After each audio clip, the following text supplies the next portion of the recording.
Hello, ladies and gentlemen. Welcome back to Talos of Tech live on Twitch. It's been a while. I'm sorry. We've been busy with all kinds of other projects. I think the last time I was live was before I completed my longest drive ever. I've never driven that far, but thankfully we made it work. The Sonata got us there safely. We got to do the in-person podcast live, so that was fun. Glad to be back on Twitch. Thank you for 23 months of Twitch Prime, Michael. That's awesome. That's almost the 2 year mark.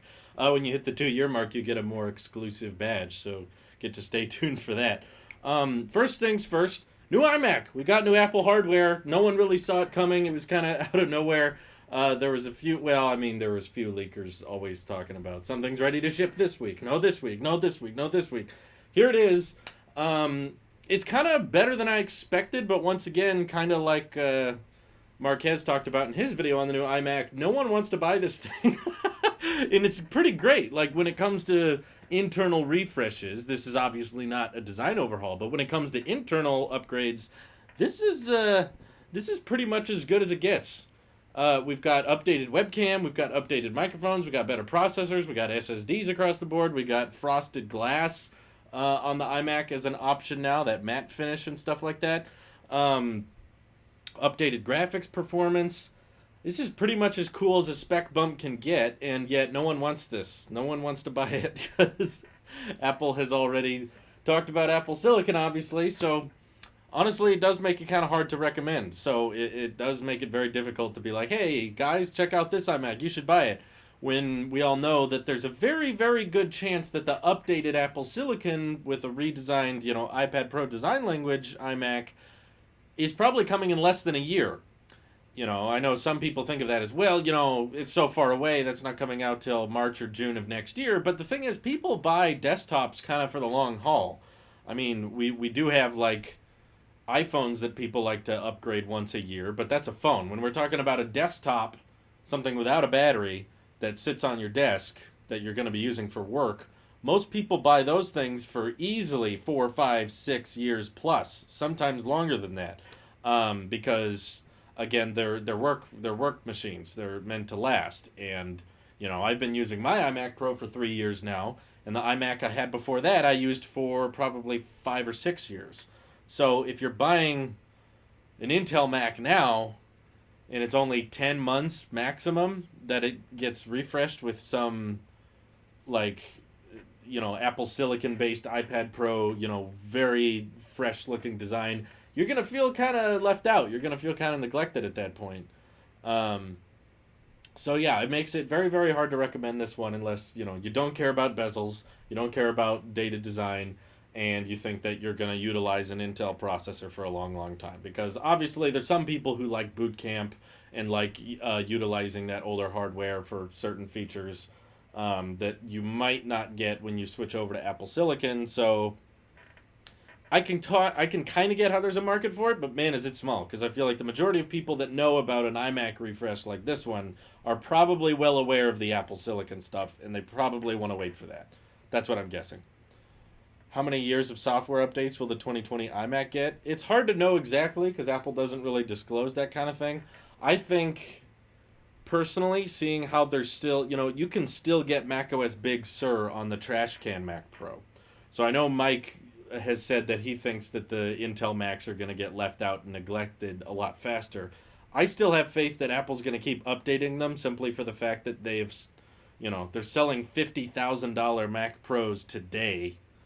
If they were to discontinue them after 4 years, man, that would not go over well. That would be such big backlash. And when Apple did the transition from PowerPC to Intel, they weren't selling $50,000 machines. They were selling high-end machines, but even adjusting for inflation, they weren't that much. So my prediction is still that they're going to get 6 to 7 years of software support, even today. Even with Intel processors, I still think Apple, just for the sake of longevity and for the sake of supporting hardware for the longest amount of time possible, I think they're still going to update them for quite a ways. But I could be wrong. We'll see. I don't know about 10 years. That would be pretty impressive. But I think max 5 years they will stop with Intel, so roughly 7 years from now. Yeah, a lot of people are saying 5 years max. Thoughts on the Z Flip 2? Looks like the Fold and Z Flip combined. I don't know what they've combined from the Z Flip with the Fold 2. The Fold 2 basically, it doesn't do much with the Fold 1, in my opinion. All it really does is fix some nitpicky issues because, when we complained about the Galaxy Fold, it was not, the majority of our complaints were not because the bezels were big and the notch was ugly. That was part of it. We complained like it doesn't look that great and the bezels are very asymmetrical and the notch is kind of ugly, but that wasn't the fundamental issue with the Fold, in my opinion. That was kind of a drawback, and it was kind of annoying. But now that they've fixed that, it doesn't really fix the fundamental issue with foldables are still there, in my opinion, which is that um, basically Twitch. Sorry, someone's asking about the Twitch countdown. Randy made that song for the countdown. If you're wondering who made it, I don't know if you can watch or listen to that elsewhere. He'll publish it if he wants to, but get in contact with Randy if you're interested. But yeah, I think Intel Macs are probably still going to get quite a few years of updates. Um, just Apple Silicon is so close. It's so right around the corner. Just wait a little bit longer if you can. Um, you do expect this to be the last iMac and even non-Mac Pro with upgradable RAM. Yeah, that for sure. I'm kind of surprised they kept the upgradable RAM in the 2020 iMac. Do you think the iMac Pro sales are really good or bad? I bet now they're bad because Apple has barely done anything with the iMac Pro in so long. But I bet at first they probably did pretty good. If you consider the graphics and processing power you got with it and the fact that it's an all-in-one design and the speakers are great. And, at the time it came out, it was a pretty solid deal. Now, it's a lot harder to recommend. Nowadays, you should probably just go with the regular iMac at this point. I can't think of any reason to go with the iMac Pro over the regular iMac other than the I/O. That's the one thing I kind of don't like about the latest iMac is that there's still only 2 Thunderbolt 3 ports. I find that very limiting. The fact that the MacBook Pro gets 4 Thunderbolt 3 ports, and it's had 4 Thunderbolt 3 ports for 4 years now, and now on the 2020 iMac you still have to stick with 2 Thunderbolt 3 ports. On the iMac Pro you get 4, which is nice. The speakers, I'm sure, on the iMac Pro are probably still better. The cooling mechanism is way better. The 2020 iMac doesn't seem to have a different cooling mechanism than before, which I've used that type of iMac design. They get very, very noisy when you're exporting or using them at high performance tasks when you're exporting something. The fans on those things have to really crank it, and they get really loud very quickly. It's very distracting. iMac Pro is still very, very good at running silently. So there's a handful of advantages the iMac Pro has, but overall I bet performance would still be better on the latest iMac, so you'd probably be better off going with that. Whoa, 1,000 bits from Cyberplace. Thank you. It says, I found the solution for my Flight Sim overhead panel Stream Deck. Great. That's awesome. Can't wait to see it. Hope it works out for you. What next iMac am I buying? I think at this point, now that Apple has confirmed the transition to silicon, I'm pretty confident I'm just going to wait and hope my iMac Pro doesn't die on me before the Apple silicon-based iMac comes out, because enough leakers are talking about it. Quo is referencing it, Sunny referenced it, Fudge referenced it. It just makes sense that Apple would redesign the iMac with Apple silicon kind of at one motion at one time. So I think that's around the corner. I think we could see that early next year at the latest, probably quadruple UDC. And my iMac Pro is still fine. There's really nothing that wrong with it. It's just getting kind of old. And, as a tech channel, I want to be kind of on the latest, greatest. I want to be reviewing some new stuff. And iMac Pro is still dated in several ways. So if they come out with the larger size 32-inch iPad Pro looking iMac, then I'd probably get that whenever that's available. If they price it right, if it's $10,000, I won't get it. But if it's under $5,000, I'll probably get it. Do I watch Community? I think I watched it a couple times, but I haven't committed to it that much. You think Apple Silicon will beat Intel CPUs and speed? Oh yeah, for sure. Apple's not switching to their own silicon so that they can have worse processors. That's not the point. The reason they're switching to their own processors is so that they can have better performance. That's the whole point. Hey, Chris Norton donated 1,000 bits. Thank you very much. Just have some bits. Love the live show. Oh, good. I'm glad you enjoyed it. Cool. Another 100 bits from Matt. Did you see that I got my Memoji badge? I think, yeah, I think you were sending that in the Discord. I saw that earlier. That's cool. All the badges. The 2020 27-inch iMac is way better value than the iMac Pro. In certain aspects, I would agree with you. There's a few things the iMac Pro I would say is still better at, but not probably deal breakers. What is Community on? I'd like to watch it, but I'm not sure what service it's on. We don't actually have that many streaming services. I would get Apple making a MacBook Air ARM with no fans, but I really hope they don't use ARM to skimp on cooling on the Pro Max like the 16-inch MacBook Pro. I'm guessing they're going to do whatever they want to the extent that you can maximize performance to be better than before. And if it does require fans, then they will include them. But if they find a way to make a processor that can outperform today's 16-inch MacBook Pro and it doesn't need a fan, then they won't do a fan. That's my guess. Okay, it's on Netflix. That's good. Okay, then we can watch it. Um, I've never heard of The Rookie, no, but thank you for the donation. Let me know where to watch that. Did you hear about Apple services not doing as well as Apple wants? Yeah, I did a video on that. Seems like a bundle is an obvious choice at this point. Bundles don't necessarily help, though, because bundles usually involve discounting your services when put together, and I don't see how that would really save Apple money. It would really just thin out their profit margins more so. So I feel like if they haven't done a bundle yet, it's probably because there's not a very effective way to do it.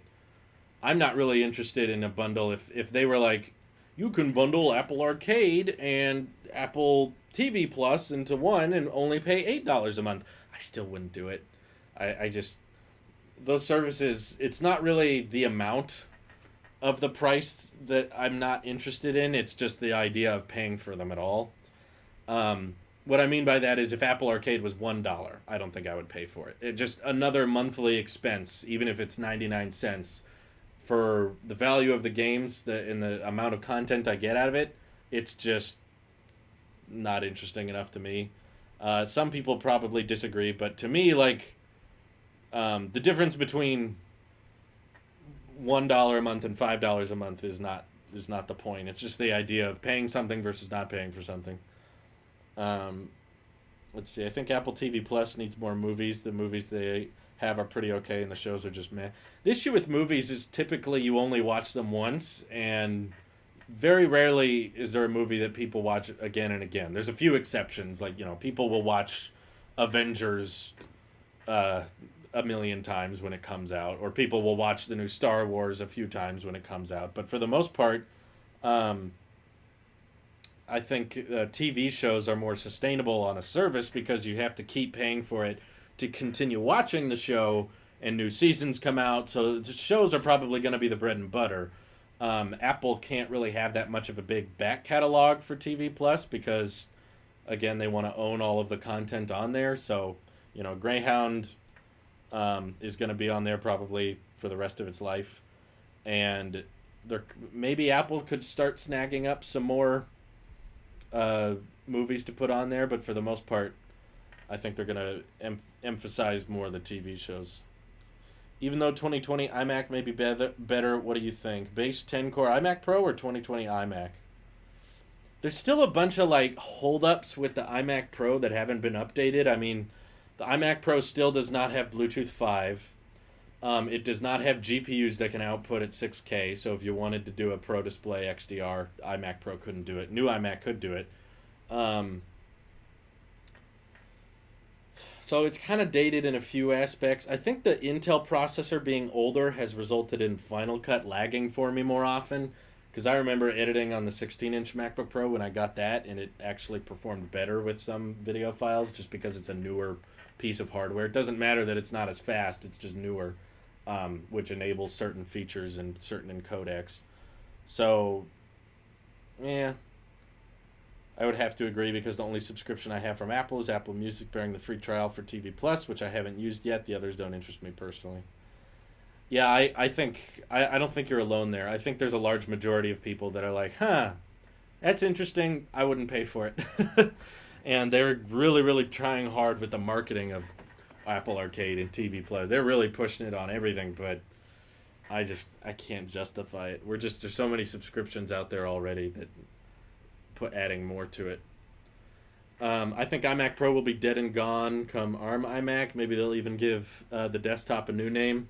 I wouldn't say they'll give it a new name, but I don't disagree that they will most likely discontinue the iMac Pro once the ARM iMacs come out. Once they start shipping the updated design language with Apple Silicon on the inside, that's when they'll scrap the old iMacs and stop selling the iMac Pro, I'm guessing. Um, let's see. Have you ever tried to get the Apple Store cart to be over 1 million? It's fun. I think that happened to me as a glitch once. I think I opened the Apple Store app and there was like 99 Mac Pros in there or something. That was a long time ago, though. Thank you for the donation. My iMac Pro is getting kind of old. I'm going to upgrade soon. Yep, I'm just going to sit here with a 2010 ThinkPad. I'm not upgrading that soon. I mean, it sounds like I might not upgrade until June of next year. So that's quite a while. That's a long amount of time. That's me approaching 4 years of using a Mac. I think that's reasonable. I don't think I'm being that crazy. I'm not as crazy as I am with iPhones. iPhones are the one thing that I'm like, I'm buying the new one every year. I got to. I'm not that way with watches or iPads or Macs though. It's pretty much just the phone I do that with. And AirPods. I guess when new AirPods come out, I always get those. They're cheap enough and they're exciting enough that I don't mind. What do you think of Marquez's interview with Craig? It was funny. Craig saying that there is still no weather and calculator app on iPad because Apple wants to do it right and not just enlarge the iPhone app. I say BS. They've had plenty of time to make it right. The iPad has existed for 10 years. I don't understand why we got mouse support on the iPad before the weather and calculator app. It's kind of just ridiculous at this point. For the sake of continuity, Apple, we get weather and calculator on the Mac. I don't understand why we can't. Or just make a calculator app that's like picture in picture, that you can like hover over things. There's been countless examples I've been in where my wife and I are entering data in spreadsheets or something, and she wants to have a calculator right off to the side of the screen. I don't understand why that's so complicated. It sounds like one of those things Apple has behind the scenes, but they're just waiting for a good time to drop it. They're waiting for a good boring year. In my opinion, it would have been good to do it this year. But I feel like the widgets were another one, the home screen widgets. It's like they have that as a shelved feature. They're like, internally, we're experimenting with it, but we're not going to pull it off the shelf until there's a boring year and we need to make it more interesting. Even weather, though. I mean, I can visualize in my head an easy way of making the weather app work on the iPad screen. And I'm not even a software engineer. I'm just like, okay, put today's weather here, put the air quality here, and then put the rest of the week to the side. Like, I can already visualize it. It would take me like 1 hour to lay it out perfectly. There's no way it's taken Apple this long to get it right. You can all imagine it. Just imagine an iPad OS version of the weather app and how it's laid out. You've got the today view with air quality and the rest of the day's temperatures and the weather predictions. And then on the side, you have like the rest of the week and what the week is looking at, a brief description. You can all imagine it. It's not that hard. Very complex. Thank you for the bit. Says if you type 10 years into the search box of the Apple Store app, you get a software Easter egg. Not a joke. I've heard people telling me to do that. I didn't do it yet. Sounds like something I'd be unimpressed by, but that's funny. Thank you, very complex. Cyberblaze donated 100 bits. Thoughts on FPT getting hacked? Yeah, it's scary. It's basically a big, powerful lesson to remind everyone, don't use SMS 2FA. If you're doing two-factor authentication, do not use SMS text because someone can basically SIM swap you, contact your carrier pretending they're you, get a hold of your phone number, and access your account. It's not safe. Don't do it. I stopped doing it a while back, so I, just for the sake of seeing John's whole channel basically get shut down, I have changed all my passwords to big long strings of code, very encrypted. They're not words or anything. They're just long characters of code, and I, refreshed made sure all of the devices logged into my Google account were reset, so I logged out of everything again, just to be extra secure. But yeah, when you're a YouTuber and you have a large channel or a large platform, you are a target People are gonna try to get access to it so they can do those stupid Bitcoin giveaways, and yeah, do not do SMS two-factor authentication. Not good. Oh, for those who don't know, basically, hackers through SIM swapping's through SIM swapping John's phone number got a hold of the Front Page Tech YouTube channel and either privatized or deleted. At first, we thought they were privatized. Now there's a chance they could be deleted. All of John's videos and just started they changed the name of the channel to NASA, and they just started live streaming this whole Bitcoin giveaway scam thing where it's obviously just trying to get people to donate to some Bitcoin address, just similar to the Twitter hack and that kind of thing. And it live streamed for a couple hours. I think the scammers got a few $1,000s worth of Bitcoin, and then the stream went down, and now the channel's down. So now if you click on the link to FPT, nothing shows up. There's a chance that YouTube just pulled the plug on it, and that's why the links are broken and the channel doesn't show up if you search for it or anything. But there's also a chance that the hackers just flat out deleted the channel. And in my experience, I don't, that's never happened to me before. I don't know. But from what I've heard, it doesn't sound like YouTube really archives that kind of thing. Typically, when you delete a video or you delete a channel, you can't get it back unless YouTube has some kind of huge backdoor vulnerability I don't know about. But no, I don't believe it was Apple. I really honestly don't. The SIM swap thing is it's very common. That's the sad thing, is it's happened in the YouTube world a lot. It's happened to much smaller channels than John, where these bots will target certain accounts so that they try to get in and they try to live stream as long as they can to get as much Bitcoin as they can, and then they go away. But yeah, sadly, it's pretty common, so it's not a Apple type thing. He hadn't uploaded in like 3 months now, so I don't think Apple was too concerned about acting on this now. SIM swapping so the carrier security isn't good enough. Yeah, I would not rely on my carrier to protect my YouTube account, and I don't, for the record. I don't use SMS for two-factor authentication. It's a bad idea. Don't do it. And they don't need your Google password to get in. They just have your SMS as a backup. Yeah, using an app like Authy is a much better idea. That's what I would do. I use a authenticator app. Matt K1201, thank you for the Twitch Prime for 23 months. Wow, you guys are catching up. Just next month, we're hitting the 2-year mark. That's exciting. Someone else may have donated.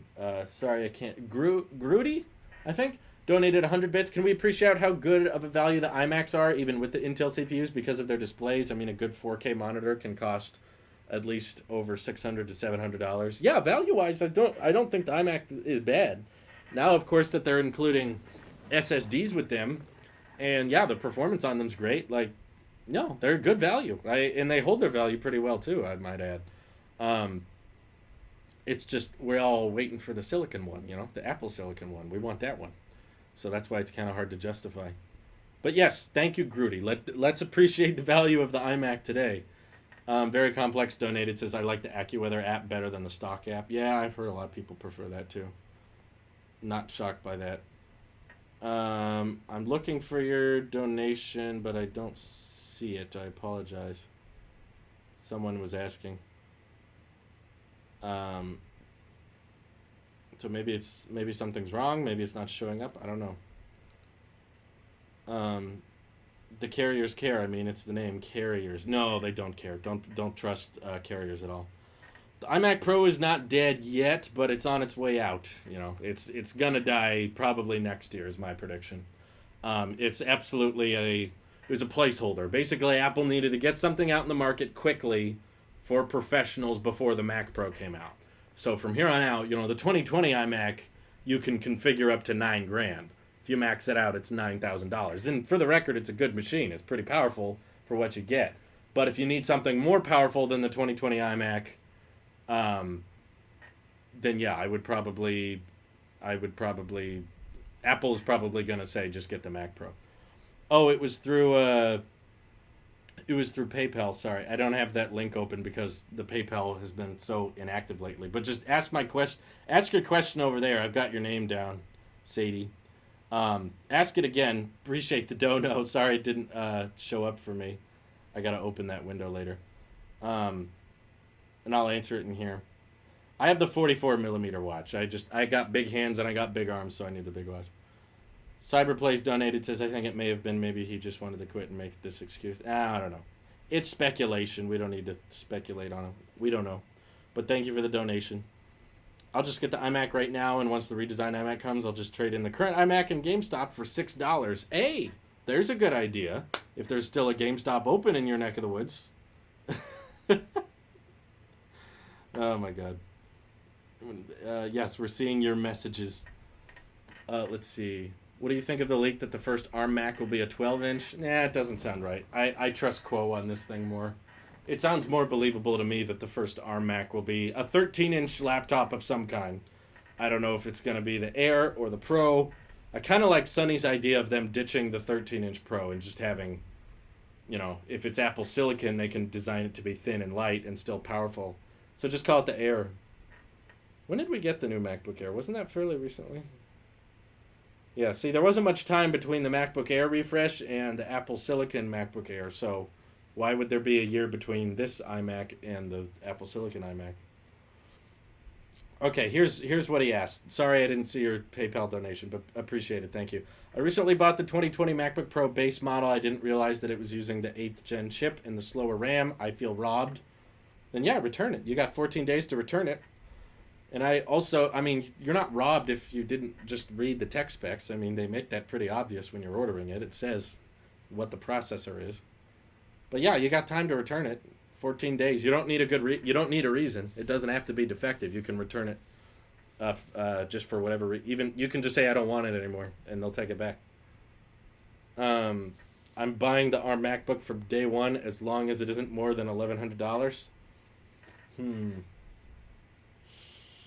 I think it might be, to be honest, Yusuf. I think there's a chance. If I had to guess what the ARM MacBook is going to cost, I would say it's going to be like $1,200 or something like that. Purchased through Best Buy. Yeah, you got time to return it. Don't worry about that. If it's through Best Buy, I think you have 30 days to return it. But yeah, it would tell you right on the box when you're ordering it that it would be 8th gen. So it's not really a scam at that point. Yeah, I agree. The most interesting transition will be the Mac Pro. How they handle Apple Silicon and that thing. I don't think it makes sense for them to keep around the current design they have. Like, it does not make sense for the current Mac Pro design to stick around with Apple Silicon because it's going to be it's going to be a completely different architecture that doesn't need all that cooling system in place. So I feel like it'll be something smaller. It'll be something more compact, I guess. I don't know. $1,100, I guess, would be reasonable. If the MacBook Air starts at $1,000 now, I probably wouldn't want Apple Silicon to be too much more at first. I think it'll be very much faster than the current MacBook Air. That's for sure. Yeah, but there's more that goes into a computer than the sum of its parts, An iPhone costs $400 in parts, but they charge $1,000 for it because there's software, there's infrastructure, there's mass production, there's advertising, there's all kinds of things that go into it. I'm just saying, Apple will save money by using their own silicon, but they're going to apply that saved money to something else. They're going to put that into the touch bar or the speakers or the webcam being better or the screen being better. Something they'll come out with, or the specs of it will be higher. Instead of 8 gigs of RAM being default, it'll be 16 gigs of RAM, and it'll be 512 gigs of storage by default. So it'll be a good deal, but I'm still expecting it to be kind of high priced at first, at least. That's what I'm anticipating. I want that 14-inch MacBook Pro or at least an Apple Silicon MacBook, but I need a laptop for college now, so I'm probably going to get a Ryzen 4000 Windows laptop and Hackintosh it. Ooh, good luck with that. Hackintoshes are not fun in my experience. It's a whole lot of dang work every time there's a software update. It's like, oh great, I gotta find a bunch of drivers. Have you noticed battery life loss when the iPad Pro is connected to Magic Keyboard? Not substantially. I mean, obviously, it's going to be a little bit worse because there's a backlit and there's a trackpad, so it's drawing power. But most of the time, my iPad is on my desk plugged in, so I don't really. Yeah, it's not that easy to Hackintosh a laptop. In some most of the time it involves opening it up and replacing things in order to get it to work. Um, it is kind of sad though how by adding just one extra year of support, Samsung went from what one of the worst update policy on Android to one of the best. Just shows how bad software support is on Android when 3 years is considered great. I do find that funny. They're just now getting to half as many years of support as the iPhone. Yay, we're getting half as much, which is definitely funny for the $2,000 Z Fold. Someone was asking earlier, how much do I think the Fold 2 will cost? I'm guessing it's going to be around 2180. It's going to be maybe just 2080. It's going to be over 2 grand though. That's my guess. I know they like that 80 number because apparently 8 is a lucky number in a lot of Asian countries. That's so stupid to me. Like 777 is lucky here, but you don't see phones charging for it. I don't know. Apparently they like the 8. They like having 80 at the end of the Fold, so I'm guessing it's going to be over 2 grand based on how Samsung is charging for the Galaxy Note phones. They don't seem to be doing very affordable pricing this year. So my guess is 2180. I guess we'll see if I'm right.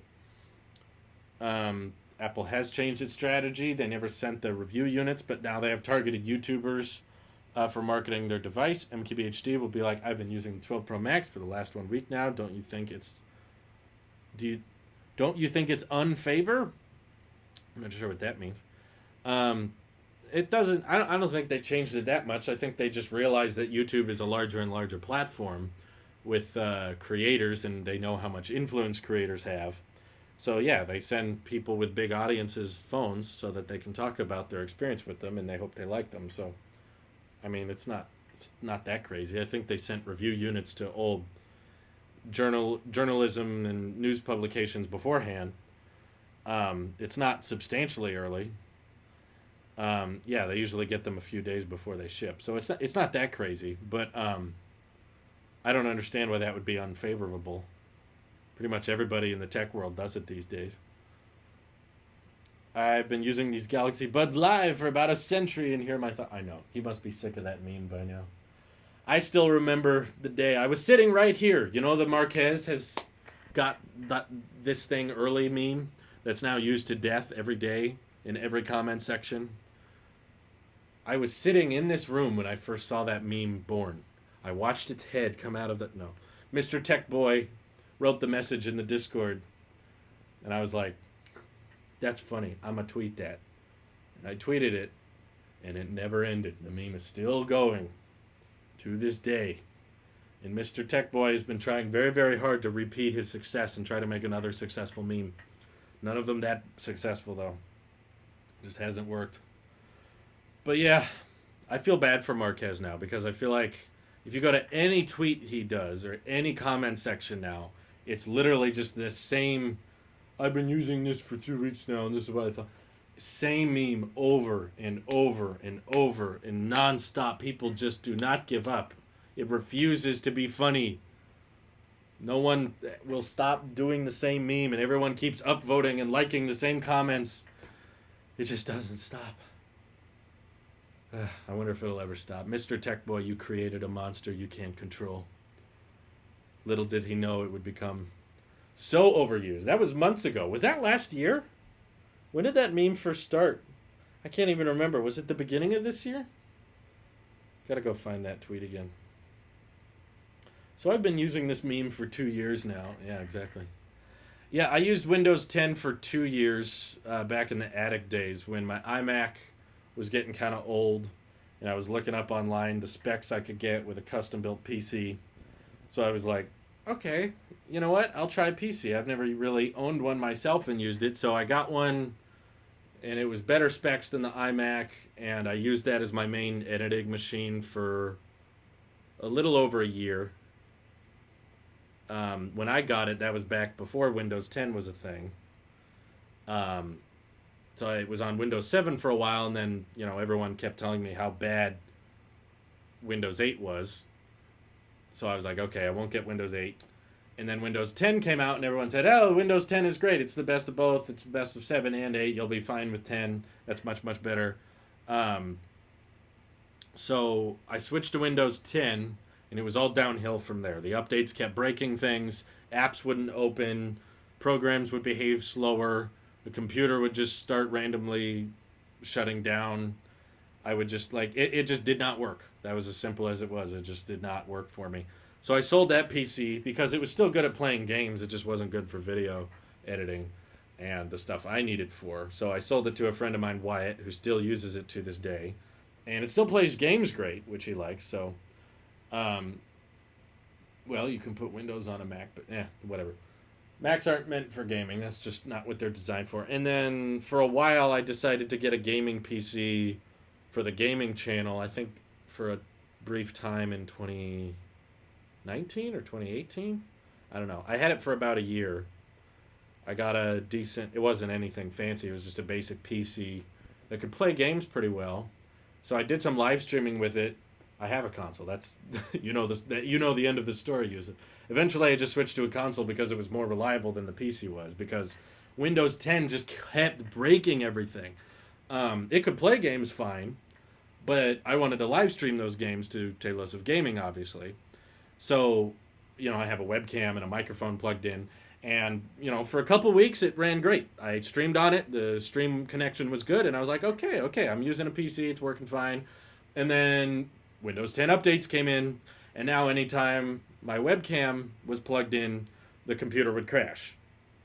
I tried the webcam on a different computer. Didn't crash. Webcam was fine.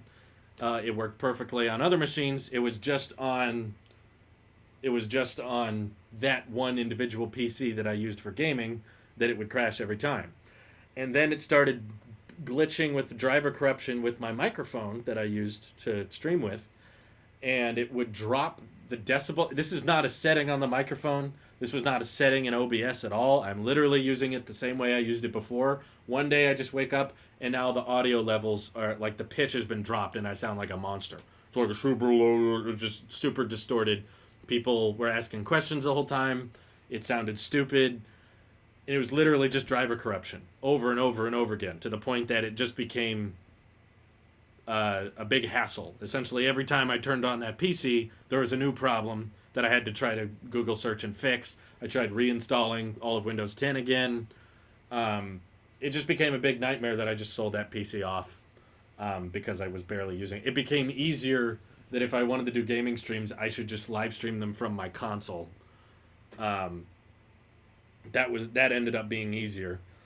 So I do have an Xbox. I don't use it that much anymore just because I've been working on tech and EV much more lately, not playing many video games. So no, it's not really. The PC is not the reason I don't game much these days. It's just a time thing. I've only got so much time in the day, so I have to be very careful with how I spend it, try to maximize it, work on things people watch and care about. And in the past I've tried to be more consistent with gaming streams and I just never got, maybe it's just I'm not meant for it. There's some things you're just not good at. It's as simple as that. And there never seemed to be that many people interested in watching me. The numbers would always stay pretty low compared to if I did tech streams or worked on EV videos or tech videos. So, you try lots of things when you're a good influencer tries lots of different things. And they see what things work and what things don't work. And typically they will focus on the things that do work and not focus on the things that don't work. And that's basically where I am today. It's like I've tried to do the gaming thing. I don't really have time in the nights to do gaming stream. That's my time off. I'm working all morning. So I don't really want to just start adding hours and hours to my work schedule because I'm already working, 45, 50 hours a week currently. And we've tried doing the gaming streams consistently and the numbers stayed the same for years and years. As the tech channel grew and blossomed and EV grew and blossomed and exploded, the gaming just stayed the same. Like the number of people we got watching in 2016 is no different than the numbers we get in 2020. So it's like 4 years of trying to do gaming streams and trying to do highlight reels or trying to do, let's play with the fans, let's play with these people, and the numbers always pretty much stayed the same. So it's like I just must not be good at it, and I'm not saying that in like a self-deprecation. I'm not trying to say that to make fun of myself. I just mean that's the numbers. Them's the facts. So yes, to answer your question, I have fairly extensive experience with Windows 10. I think collectively I've probably owned a Windows 10 device for like 3 years total, and within those 3 years, using them on the daily. And every time I had extensive experience with Windows, I just ended up saying, I want to go back to the Mac. Because I had that Windows 10 PC for a while, but programs were just not reliable. And my Mac got this software update that made it perform much better, and it was optimized for the hardware. Even though it was older than the PC, it actually started outperforming it in export times because of things like Final Cut. So that ended up making me go back to the iMac, even though it was older. So, yes, it is from experience that I've become an Apple sheep. It's not that I just haven't tried Android or I haven't tried Windows. I've never really seen much interest in Linux. I know someone was asking if I would ever experiment or try that. Um, a Linux distro. Yeah, there's just nothing I've seen on those platforms that interest me because I like Mac OS. It does what I need it to, and it does it well. And I've yet to find like a legitimately good reason to to experiment with it. I guess there's some YouTube channels I've seen. The one that comes to mind is like Snazzy Labs or Linus Tech Tips. Those kinds of guys, it seems like they have a lot of time in their day to just kind of experiment with PCs and building them, and they like building them, and they like teardowns, and they like opening stuff up. And I'm a tech YouTuber, but I'm not that kind. I'm not that kind of tech YouTuber because the reason I'm such a big Apple sheep, the reason I like Apple products so much is because I don't like building things myself. I don't like tearing things down. I like technology to just work. I want to just open the box and have it start working. I want to just take the computer out, plug it in, and I'm ready to work. And I want the car to drive itself. That's where my crazy obsession with technology comes from. It's from my endless pursuit of laziness, not so much my interest and curiosity in how things work. I don't have much of that interest. Or at least I'm interested in how things work, but not so much that I want to tear it down and break it apart myself. And other people can do that. Other people have those interests. Snazzy will do a video on his PC versus this custom one and how much time he spends taking things apart and upgrading things himself. I'm not into that market. I'm not the kind of person that wants to buy a modular Mac Pro. I'm the kind of guy to buy the all-in-one design because it's simple and it's beautiful and I don't have to touch the insides. It's much easier that way. So yeah, that's why Windows was never that appealing to me, as it felt like I always had to fix it myself. Um, you missed the Bixby button, YOLO? Come on. Come on. It's gone. Be glad about that. Come on. Would you rather have to use a Windows laptop or a Tab S7, assuming you still have an iMac Pro? I don't know of many apps on Android that could do what I need for work, so I'd probably have to choose a Windows laptop because there's at least software on Windows that I know how to use, whereas Android Play Store apps are just garbage. I've yet to find very good pro apps on the Play Store. How do you think it will work for journalists and YouTubers to try the new iPhones at launch since Quadruple UDC will be online? Will Apple just send them a unit? Apple does that every year anyway. It won't be that much different this year because if you recall, typically Apple unveils the new iPhones and then like a week or so before the iPhones deliver or come out for everybody, all of the big YouTubers already have them and get to make videos on them. That's probably what's going to happen this year. Is Apple will unveil the new iPhones, and then a week before they launch for everybody else, Marquez, John Morrison, iJustine, maybe even Renee Ritchie, everybody will open them and use them themselves. And they'll all drop at the same time because the review embargo. The Verge, Engadget, all the same guys every year. I'm not big enough to get early samples. There's some people they just don't want to send samples to, and they're huge. They don't send samples to everything Apple Pro, and he's way bigger than I am, so I don't know why they would send stuff to me. The Tab S7 will ship with Clip Studio Paint. Woo! Yeah, I'm not going to use that. No thanks. Have you thought about going on Saturday Night Tech Fight or be the guest on GadgetCast? You could offer some awesome viewpoints on both.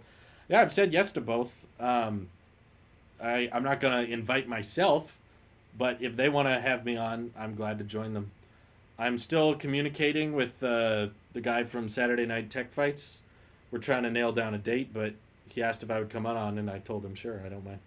I just got to find a good time because everyone's schedules is all over the place right now. So we don't have a date set yet. I'm not announcing anything, but yeah, most of the time, if anybody asks me to collab, I'll do my best to make it work. Sometimes I will get contacted by someone and they want to do something a little too complicated that I don't necessarily have time for. To me, when I say I'm willing to collab, it basically means I will give you about an hour of my time. I will call in. I'll even record my end if you need to, but about an hour is as much as I can give to someone else currently because of my work schedule. But when people start asking me to do like 3-4 hour long projects, it's like, ugh, I don't have that kind of time on my hands. Well, for Cinder's design, of course, I have all the time in the world. We can collab 24 hours a day because I know you in person. That's different. Do you think the new Series 6 will have slim bezels? Don't think so. From what we know on the Series 6, it sounds like the displays are going to be the same, so don't expect a design change. IRL collab. Yeah, eventually. We were gonna. Then the pandemic happened, so that ruined everything. Do you think you'd be able to run your channel on your iPad Pro alone if you were forced to give up your iMac Pro? AvNub must be new because in the early days, I did run my entire YouTube channel off my iPad Pro. And that was before iPadOS was a thing. That was back when I bought the first iPad Pro, the only one at the time. It was a 12.9 inch, had the first gen Apple Pencil. It was before Safari would bring the desktop version of websites. This was back in 2015, and I ran my whole channel off that thing. I did it. I think I did it for like 6 or 7 months, and then I got a MacBook because I'm convinced. I don't need to do it again to convince myself. I am well aware that you can run a YouTube channel successfully off an iPad. It's just much significantly slower than doing it with a Mac. It's that simple. So I don't need to prove it to myself again. I've done that before. Also, Nick is perpetually doing it. Pretty much all of the Tailosive podcasts, the YouTube channel, the hosting of the podcasts and all that, the audio editing, the video editing of all the Tailosive podcast stuff. That's all being done on an iPad. Nick handles all of the audio and video and the hosting and the publishing, and he does all of that off of his iPad Pro basically. So I'm well past the point of can you actually get work done on an iPad? Yes, you can. We're long past that. You could for a long time. I had like quite a few videos perform well. I was getting views and my channel was growing just using the iPad alone. I wasn't using my Mac for that. And that was 5 years ago. So now it's even easier. Now you get, you know the loops and tricks I had to go through to get the desktop version of websites on my iPad 5 years ago? It was so dang complicated. And how to import footage and edit it before LumaFusion was a thing. It was so dang complicated. It took so long to figure all that crap out. Yes, it can be done. It just takes a lot longer. Now you've got apps like LumaFusion. We've got fully fledged Photoshop now. You've got mouse support. You've got keyboard support. You've got the Magic Keyboard case. You can plug in 2 things at once. We have USB-C today. Back when I was doing it, there was only Lightning. And you couldn't have more than one thing plugged in at a time. The Apple Pencil sucked back then. It was the first generation one. That was before 120 hertz was a thing. And Face ID was a thing. It's easier now than it was when I did it. So I could do it if I wanted to. I could be like, sure, let's do iPad Pro 1 challenge. I'll edit all my videos on that. I could. It would just mean that all the videos get published a lot slower. And I have to work a lot longer to prove a point that I've already proven. So that's why I'm not prioritizing it. Back in my day, Boomer explains iPad to children. Have you talked about the vastly superior... I love how biasedly one-sided that question is. Have you talked about the vastly superior multitasking on Tab S7 to the iPad Pro? Well, yeah. Oh, okay. OP for gaming. Here's the thing about multitasking on a tablet. You have to have good apps to have good multitasking. So I don't really care if you can run 3 terrible apps on the Tab S7 versus 2 apps on the iPad Pro, because on the iPad Pro they'll actually work well. They actually look good. It's like saying, have you talked about how horribly disgusting chocolate is compared to vanilla? That kind of phrasing of a question. I'm not criticizing. I just think it's funny. I like the way he phrased it. That's the way I would phrase a question. Do you think gaming will improve the new Mac? Oh. Are we going back to this subject again? Watch Max Tech. He's much better at this than I am. Unsubscribe from Talos of Tech. You guys want to talk about gaming on the Mac? Max Tech is going to explain with a 10-point breakdown how I'm wrong if I try to answer that question. He's much better. Pay attention to him. I don't know what I'm doing. I'm a guy who scrolls through Twitter and then makes videos about what he read on Twitter. I talked about how Tesla is vastly superior to Nikola. Yes, I have. Nikola's a legit scam artist. Ugh. Have you talked about the vastly superior plastic on the back of the Galaxy Note 20? I'm still confused by that. Why the heck is $1,000 phone using plastic on the back? Why the... Is it really that much cheaper? Typically, the only time you see a phone with plastic on the back, it's because it's like the sub $500 department where they're trying to really, really save every last penny they can. Typically, like even $600, $500 phones are made of glass. Like the iPhone SE is made of glass and metal, and that's $400. Yeah, I have no clue why they did that. It really just turns everybody off because no one wants to feel plastic on the back of their phone that they spent that much on. You get it when it's like a $300 or $400 phone, but when it's that much, like, ooh, it just turns everybody off. They're like, I can't wait to see the sales numbers on the Note line. Yeah, the S20 is a way better value than the Note 20. It shows you how much money it costs to put a freaking S Pen in something. Which you've noticed no one else in the market is doing. If no one else in the market is doing it, it can't be that popular. Otherwise, other companies would be copying it. You know? There's not that many other Android phones that come with stylus built into them. And there's a reason. It's because they're not that good. It's not that useful.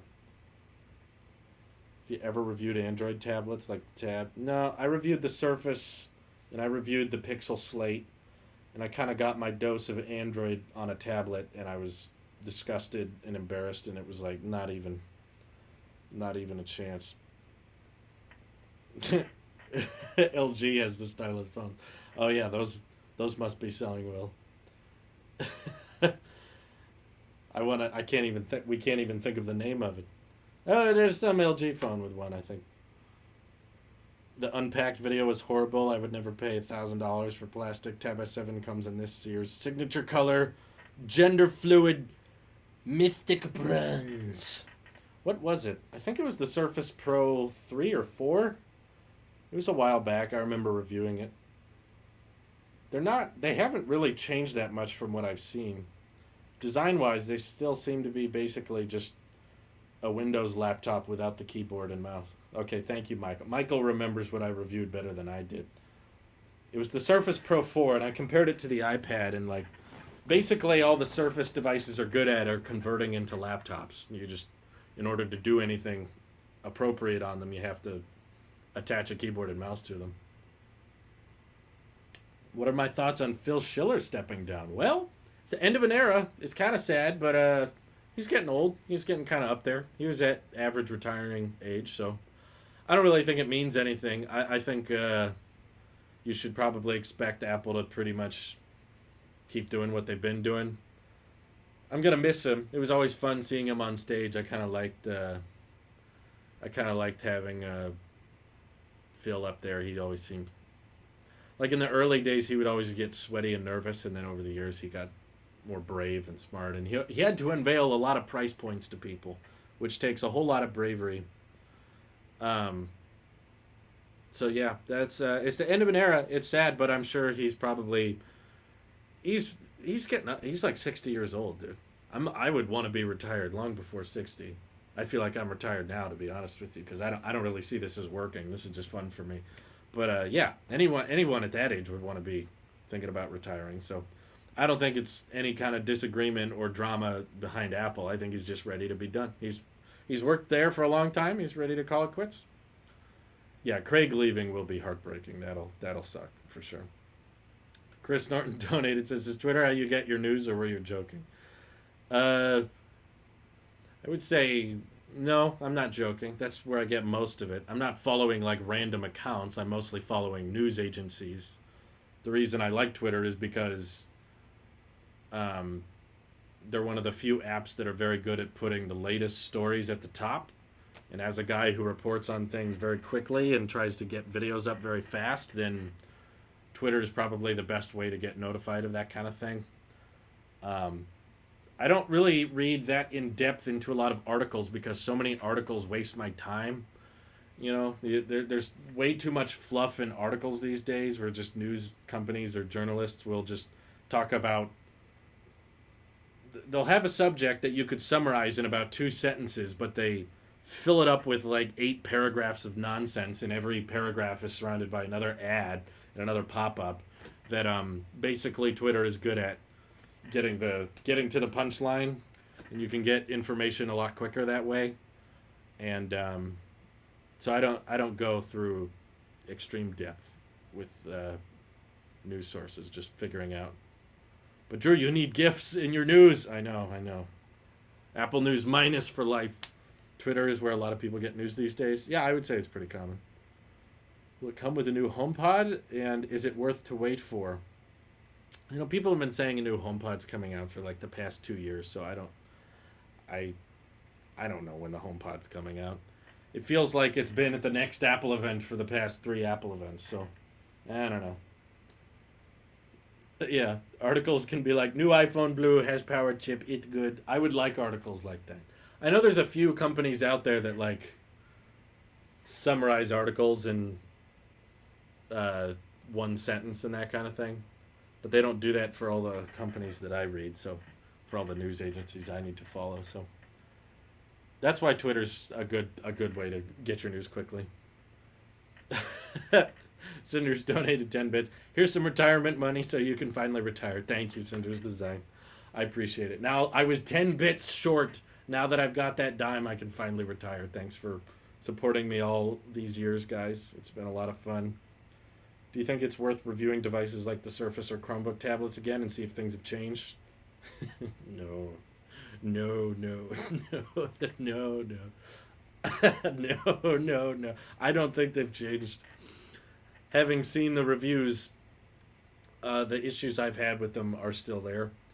And I think you guys like to build up in your head that some tiny changes they implement over the years is going to make me come around on them and say that they're worth it or that you should buy them, when in reality, you're overestimating how biased, you're underestimating how biased and sheepish I really am.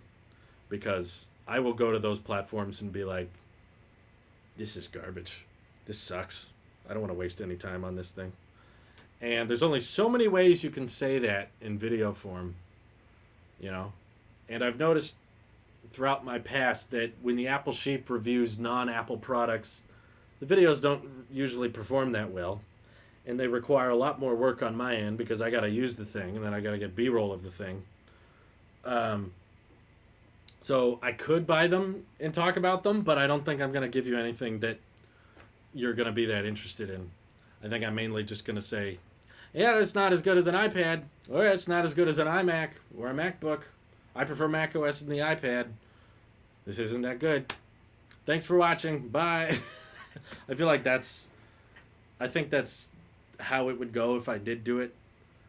And I haven't seen that much interest in my fan base. You know, typically I'll buy I bought something like the Z Flip and everyone's like, Drew, you can't keep crap talking foldables. You got to buy one, you got to use one, and then talk to us about it. Once you use one, let me know what you think then. And then I use one and I'm like, guys, I used it. It's not that great. And they're like, well, you're just dumb then. And I feel like that would happen with this whole like, Drew, you should review more Chromebooks and you should review more Surface, Microsoft Surface tablets and stuff like that. The Surface 7 or the Surface Pro X.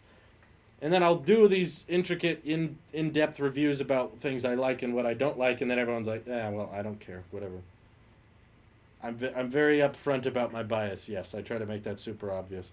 I'll do something on the Z Flip, and I'll talk all about foldables and try to make it unique. Be like, okay, let's pretend the phone doesn't have durability issues. Let's pretend it's $700. Here's why it's not that good.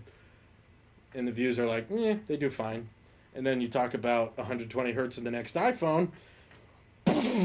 Those videos take off, they skyrocket. It's like, okay, that's what people are interested in. The whole reason we're doing tech videos right now is because of my approach of focus on what people care about. You know, if I were to just focus on what I wanted to do and just focus on making the best content possible, not really caring about the subject, I wouldn't be making tech videos. I'd probably still be making comedy skits and Saturday shorts and working at the Mandarin Ranch. But I tried different things, and I lean into the things that people are interested in. So that's why we're here. That's why you're all here. Even when you like something, there's never been a product that's really, or you switch away from Apple. Oh my God, Yusuf, you got to read these things. The Noi product that made you want to switch was the S8, but even then it ended up being worse in the long run, and the S10 was on the level of the iPhone XS, but you still kept the XS. Yeah, there's products that have had hardware that I like, but I really don't see anything like that in the I like doing that with Samsung because Samsung can make some really high quality, decent packaged hardware, but at the end of the day, it always comes down to software and long term experience. I just haven't seen hardware on a tablet or a laptop that's just so vastly better that I have to try it out for myself. It's always been like, I don't know. This one has AMOLED. I never use my iPad and be like, dang it, I wish these blacks were inkier. I wish it was more true black. I just use my iPad. I'm like, wow, this is such a cool product. I love that it's 120 hertz. Color accuracy is great. The brightness is great. No, but what if it was extra great? I'm not even that crazy about the next generation iPad. That's how little I care about the inky blacks. I would have been fine if they took the Note 10 and gave it the Snapdragon 865 Plus and 120 hertz. I don't care about 5G or the improved cameras. Yeah, I'm kind of in that same place.